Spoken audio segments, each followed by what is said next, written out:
Hey everyone, Sue here from 1A Auto, and today on our 2001 Lexus GS300, I'm going to show you how to remove the rear seat, the bottom half of it. If you need any parts for your car, click on the link below and head on over to 1AAuto.com.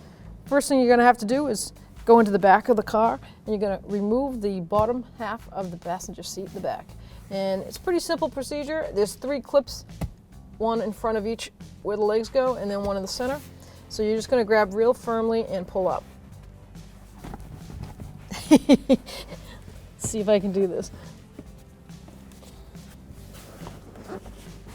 There you go.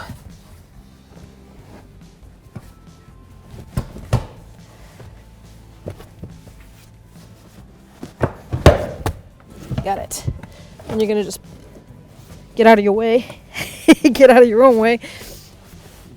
There's just 2 hooks in the back. And so you're going to slide it forward like that. Lift it up. You can move this right out of the way. So once the seat, you put the seat in, bring the back side of the seat up underneath, and you'll see this metal bracket. There's a hook in here, right here, and you make sure that the hook is on the top of that bracket.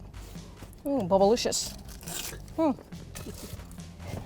So then you give it a push down, and you're gonna get all 3 of these front hooks that we pulled up on in place. And it's put a little heat behind it. Hear it snap, and there's 3 of them.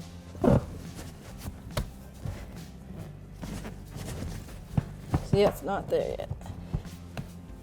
There we go. Oh, middle one's in. So it's as easy as that. Woo! Thanks for watching. Visit 1AAuto.com for quality auto parts shipped to your door, the place for DIY auto repair. And if you enjoyed this video, please click the subscribe button.